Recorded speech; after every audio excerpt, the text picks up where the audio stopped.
Thank you for being here today. This morning we're going to look into something that I don't think I've ever heard it preached on, and that doesn't mean it's not valuable, and it doesn't mean that one should shy away from it. It's just a take on Jesus that I've never heard presented, at least not the way I'm going to do it. So, I've had no one go before me to make it right. I'm going to have to bulldoze some things. I haven't had a good map in a while, so I went to find one. Today we're going to talk about Jesus leaving the garden, going to Jerusalem, going to Calvary or Golgotha. And as I pulled up this map, I have to find one that's got a good enough quality that it's not just fuzzy when it's on the screen for you. So I found one and I looked at it and I go, wait a minute. In my mind, somehow I've always put Golgotha northeast of Jerusalem. I don't have any reasoning for that I know of. So I'm looking at it and go, no, I have to get this verified because I want to make the point that cursed people go east. When Adam and Eve are kicked out of the garden, they go out the gate on the east. The angel is set there with a flaming fire. When Cain kills Abel and God has the discussion with him of the sins that he's committed, Cain goes east from where his family is. There are several places in Scripture where we read of that. Someone who is of a fallen status, we might say, that they flee to the east. But things that come from the west are great. The wise men came from the east to bless Jesus and other things. The rising sun comes from the east. And when Jesus goes from east to west, well, that should be elevated status, directly opposite of having a fallen status. I need to make sure that's right because that's a really cool point that the day Jesus dies, he goes from east to west, bringing blessing from afar to those who are standing around afar. So I verified with this other map. Did he go from east to west? Okay, they've got it that way too. A couple of others as well. And I'm looking at this map and I said, wait a minute, the temple is not facing you. Typically when you look at a map someone has drawn, even a cutesy one like this, that you would expect things to face the person who's looking at the map. And yet it's facing, oh, that's right. The temple is always supposed to face east. I'm sorry. The tabernacle was always to face east. And when the temple is built, it faces the east. Now I got another really cool point. You want to hear it? Where does Jesus like to go to pray? He goes out to the east to Gethsemane and he would look back toward the temple and he prayed. Who is in the temple? That's where Dad's at. And now it's so much better. Stand and sing and let's go home. That when Jesus goes to pray in Gethsemane, he would look back toward the temple because that's where his Father is.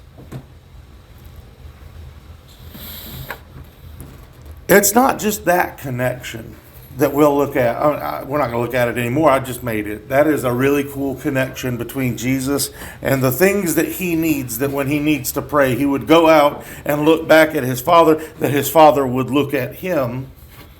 And I don't know how well that those things can be seen, but the symbolism there is pretty compelling in my estimation. The gift that Jesus brings from east to west, especially on that day of his death, is one of salvation. It's a free gift, making it a blessing, not something that we are owed or that we pay. But beyond that, we read of another connection that Jesus wants to have. If you'll come with me to Matthew 26, that's where the base for the sermon is anchored this morning. And I'll do something that I never thought I would actually do. From the pulpit, I will preach seriously from the Message version. If you don't know what that is, it's a terrible version of terrible translation of the Bible most places. But it tells the story here in a way that we might connect with it better.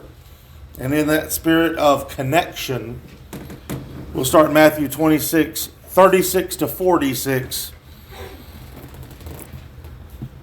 Then Jesus went with them to a garden called Gethsemane, and he told his disciples, "Stay here while I go over there and pray." Taking along Peter and the two sons of Zebedee, he plunged into an agonizing sorrow. Then he said, "This sorrow is crushing my life out. Stay here and keep vigil with me." Going a little ahead, he fell on his face, praying, "My Father, if there is any way, get me out of this. But please, not what I want. What do you want?" When he came back to his disciples, he found them sound asleep. And he said to Peter, "Can't you stick it out with me a single hour? Stay alert and be prepared so that you don't wander into temptation without even knowing you're in danger. This is a part of you that is eager. There is a part of you that is eager, ready for anything in God. But there's another part that's as lazy as an old dog sleeping by the fire." Then he left them a second time. Again, he prayed, "My Father, if there is no other way than this, drinking this cup to the dregs, I'm ready. Do it your way." When he came back, he again found them sound asleep. They simply couldn't keep their eyes open. This time, he let them sleep on, and he went back a third time and to pray, going over the same ground one last time. When he came back the next time, he said, "Are you going to sleep on and make a night of it? My time is up. The Son of Man is about to be handed over to the hands of sinners. Get up. Let's get going. My betrayer is here." The point Jesus makes when he comes back and discusses things with Peter, James, and John in a regular version, translations of the Bible, says, "The spirit indeed is willing, but the flesh is weak." The point that I had read from a book, and really agree with this sentiment, is that Jesus is bearing his soul to the apostles, specifically to Peter, James, and John. But think about the information that they just got. I need you. I need you to watch with me. When you can't watch with me, that's not good for either of us. And he goes off and prays a second time. He comes back and finds them. They just, you know what? There's no help here. And that's part of prophecy, that the shepherd would be struck and the sheep would scatter. We should expect that from Isaiah. And yet, we still want the apostles to do the right thing, right? We still want the disciples to really surround him. And why do we want that? We want that because it tells of a Savior who has a human need that we can fill, that we can help with. God doesn't need anything, but the thing he wants most is your soul. And this is supposed to be the apostles helping. And so I want to make up a couple of points from this with what Jesus needs. First of all, I need you awake. The spirit is willing, but the flesh is weak. And my soul is sorrowful even till death. Remain here. Here's the physical. Watch with me. Just be here. Just be here if I need you, when I need you. Just be here. Well, that's great. And we can apply that to several things, right? Member of the church or one of the members of the church's family, if they die, we can be there for them. We can do what Jesus was asking for in his moment here of showing the most human compassion. Jesus asked for somebody to just be there. Had 3 of them. Had 8 of them further back. And the command that he gives, especially to those who are closest to him, and in our estimation, it would be the best of Christian. that I just need you to sit here and watch with me. And the reason I need you to watch with me is because my mind has things going on in it which are not healthy. So that we need to look at the physical status of our bodies. And yes, I understand what I weigh. I understand how I look. And a lot of that, I got reasons I can tell you about. And I want you to also know I don't feel good about it at all. I've discussed it with my doctor, and they've not given a positive estimation on controlling my what my body does, especially in regards to my weight. And if that's helpful for you, I get to learn this lesson for you. And I know what it feels like, and it's not great. But our physical bodies do take maintenance. We have to put up things in our bodies which make it better, make it stronger. And Jesus himself is the one saying, the spirit is willing, but the flesh is weak. So, okay, how do I get my flesh to a point where my spirit can benefit my flesh? It's about last February that we found out I was a diabetic, and we didn't know it, but at the time I was at lectures at Florida College, and I dearly love hearing people who are way more educated than me say words that I have to look up in the middle of the sermon, and then I can learn from them, and I just love it. It's like drinking through a fire hose. It's going to go. You better keep up. But we didn't know about my sugar problem, and I couldn't keep up physically. I fell asleep a lot. I dropped my tablet I don't know how many times. And Melanie says at one point I was sleeping and I just reached out for someone's hair. It's embarrassing. But having our bodies in a place where our souls can find a benefit for that is not wrong. Paul even saying that bodily training is worthwhile. And second, our mental health, your brain is part of the physical thing that you have. What sets it apart from someone who is dead and lying in a grave is that your spirit works with it. All by itself, consciousness is a miracle. You can't replicate it, and it's not normal in nature. It has to be created.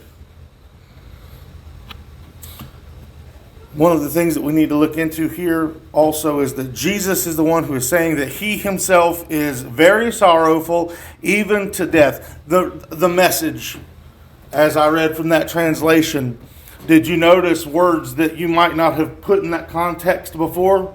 That my sorrow is crushing my life out.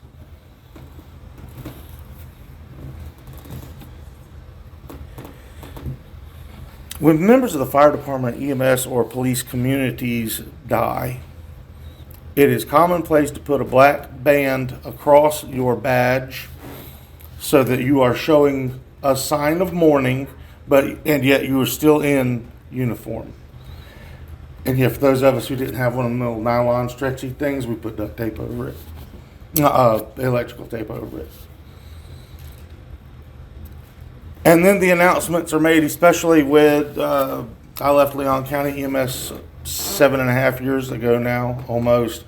And in the middle of the year last year, they had hired someone, and I didn't know them, but he committed suicide. And if you look at suicide rates among our first responders, they are of the highest in any other profession. Stress is the thing that we would also say they are the ones who are more stressed out. Each time they show up somewhere, the situation is or may be different. So I want you to know I'm here. I get paid to be here. And I am bragging about that a little bit. I love that I'm able to stand here and to tell people what God has in store for us. So in saying that, what he has in store for us, and I'm kind of stealing a little from the back end of the sermon, but it's that we are here for one another. And if you need help, you know where I live. You know what my phone number is, and if you don't, I got a bunch of cards in the back. If you need help, if you are thinking that you are not valuable, check out some of those first responders on Facebook. And when you see that badge that's covered up, read the post that goes with it. And it usually says something like this: you are loved, you are needed, you are wanted. No one wants to see you not alive. And that even if you don't know what your value is, the best answer may be to ask someone.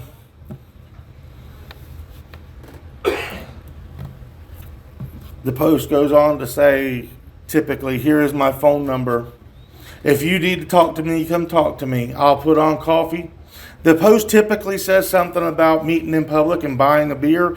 I'm not advocating or saying that that's the wrong thing. We're told in the Old Testament that we're supposed to give that to those who are sorrowful. But not to bring that up. The point is that we will have hospitality exchanged, and I want you to know what I care for about you. At least give me a chance to talk to you. And if I don't work for you, if I just you can't see me fulfilling that role, there are other men here who are not like me. We have some who are trying to match it by haircut, but you could talk to them. And actually, I would advocate Charles would be a wonderful person to talk to.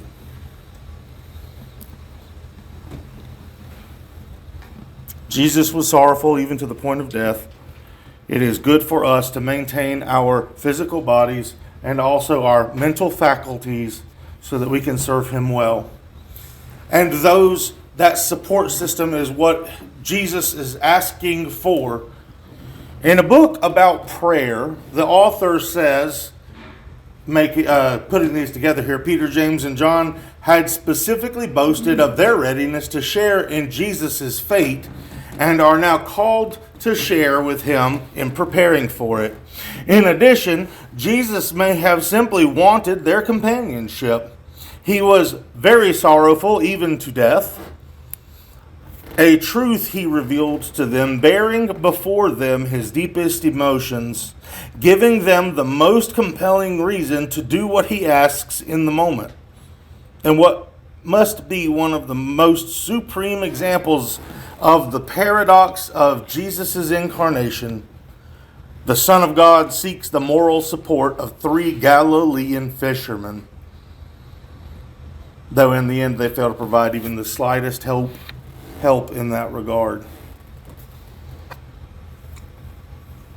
Jesus seeking the support of 3 men who, in the last couple of years, most estimate 3, probably didn't think about counseling someone, certainly didn't think about being generals in the Messiah's army.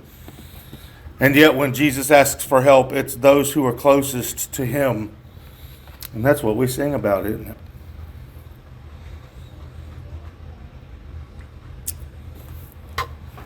In Galatians 5, we're encouraged to be with one another. And the focus of the verse itself does put a heavy emphasis on restoring spiritually. You can't do that without some kind of human contact. If we live by the Spirit, let us also keep in step with the Spirit. Let us not become conceited, provoking one another, envying one another. Usually when there's a not, there is also a to. If it says don't do this, it says typically to do this. Or if it doesn't, if it says don't do this and leaves it open, then it's left open. So we've been given the freedom to help other people in the ways that they need. Not that we should transgress the law of God, but that Jesus isn't going to put that in the way of us being there to help people. Brothers, if anyone is caught in any transgression, you who are spiritual should restore him in a spirit of gentleness. Keep watch on yourself, lest you too are tempted. Bear one another's burdens, and so fulfill the law of Christ. Just because you're a Christian does not make you a counselor. It doesn't make you a psychologist, a psychiatrist. It doesn't give you the qualification. However, as a Christian, knowing that we're supposed to build love between one another Isn't that what you would do for a loved one? That you would be there to support them in their hours or sorrows? And so a man who wasn't there is tasked for writing this down, because Peter failed at it, James failed at it, and John failed at it. And while all of them are human, Paul is the one who is copied down for us in saying these things. The soul first is most important, and that we should help. We should help in ways that we need. And we don't have a whole lot of call for it, but it is possible that we might need to take a pew or two out for a wheelchair. And there's nothing wrong with that. In fact, if that needs to be done, it should be done, and I'll stand on that side of the discussion. We even see somebody cutting a hole in someone's roof so they could get closer to Jesus. And that wasn't necessarily a spiritual thing, but physical, in the healing that was needed. In Hebrews chapter 10, we're told to stir one another up to love and good works. And here, I want to make a little bit of accusation. I promise not to put my whole foot on your toes. In your mind, think about on your way home, what is it that I do that stirs someone up, some member of the congregation where it is that I worship?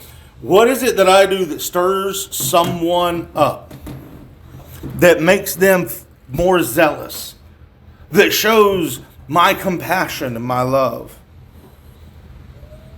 Most congregations, and I say this based off of books, podcasts, and most other places where preachers of any denomination get together and have discussion, most congregations have many consumers and few providers. Many consumers and few providers. And even the breakdown of Jesus's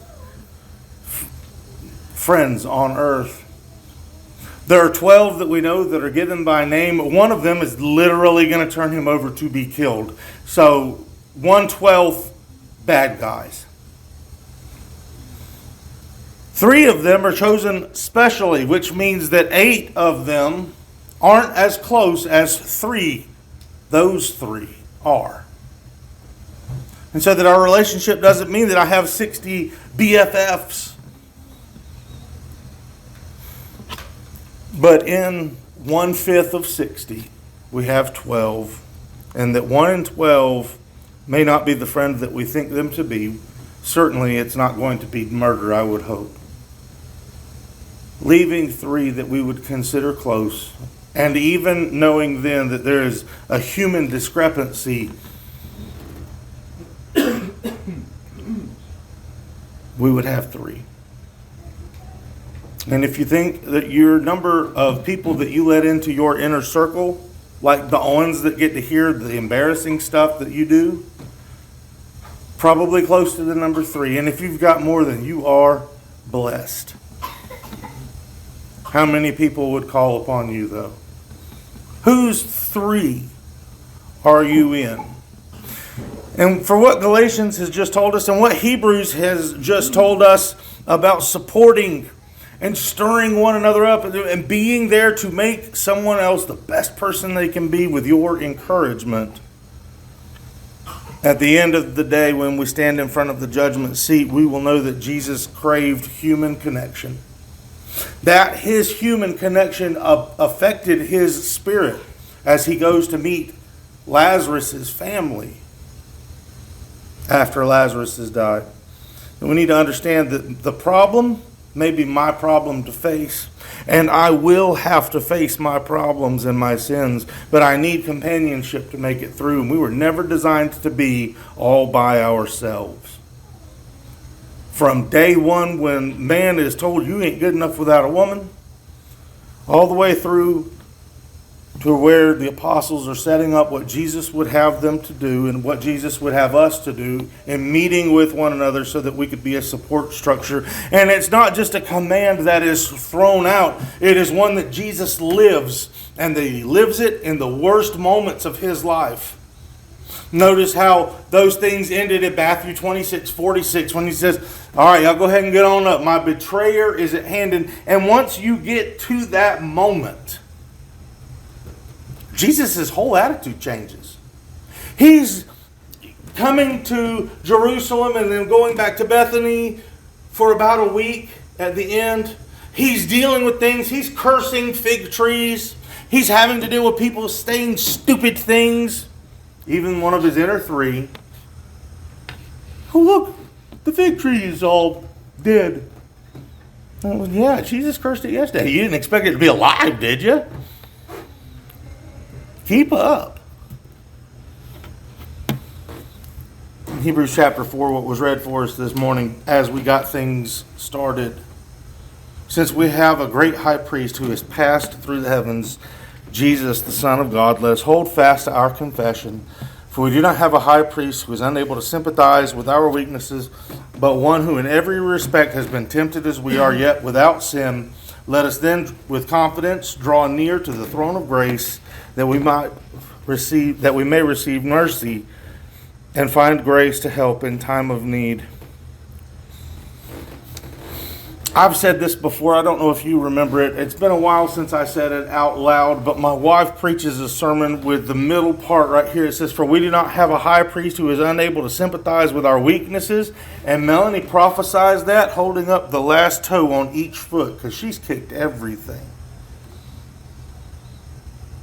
That if Jesus is going to be, or is said to be, able to sympathize with us in all ways, then yours might not be your foot.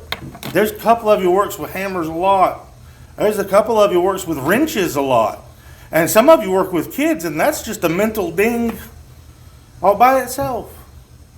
Not meaning that you are weak, but meaning that every single day they push buttons just to see which ones light up. If we don't understand that Jesus can sympathize with us, how can we be his friend? How can we consider ourselves thus?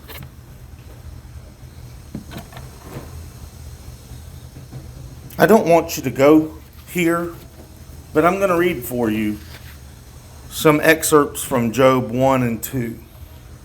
If you wouldn't mind just listening, but that's where I'm at if you want to double check me.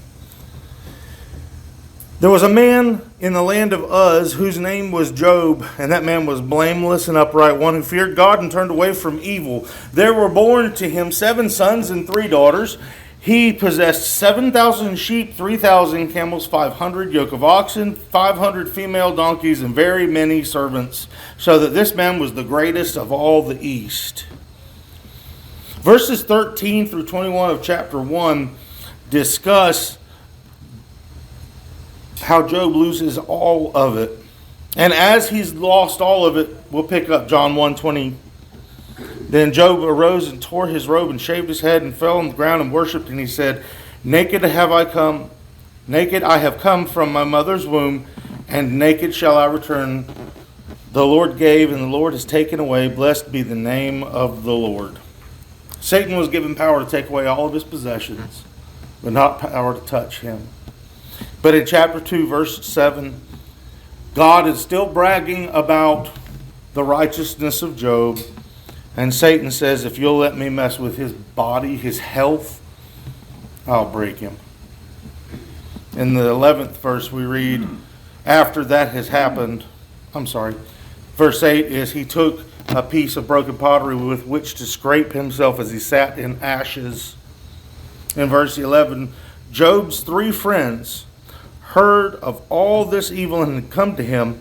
They came each from his own place. Eliphaz the Temanite, Bildad the Shuhite, Zophar the Naamathite. They made an appointment together to come and show him sympathy and comfort him. And when they saw him from a distance, they did not recognize them, and they raised their voices and wept, and they tore their robes and sprinkled dust on their heads toward heaven. Verse 13, Job chapter 2, and they sat with him on the ground 7 days and 7 nights. No one spoke a word to him, for they saw that his suffering was great. Most of you already know that I'm going to make the point that they did the best thing they could possibly do while they were there, and they kept their mouths shut because God himself says something very similar at the end of it. I think you already know that. They did great while they were just there and quiet. You've heard that. So did Peter, James, and John, and they're standing with the Messiah. They know this story probably as well as you did when I said I'm going to Job. Oh yeah, they sat there, they shut up, they were doing great. And yet, ones that we would look up to and certainly Jesus called closest to him. 3, what a coincidence of number. Called from where they were. What a coincidence of situation. The only thing they did was keep quiet, and that's assuming none of them snored. That indeed the flesh is willing, but our minds are weak.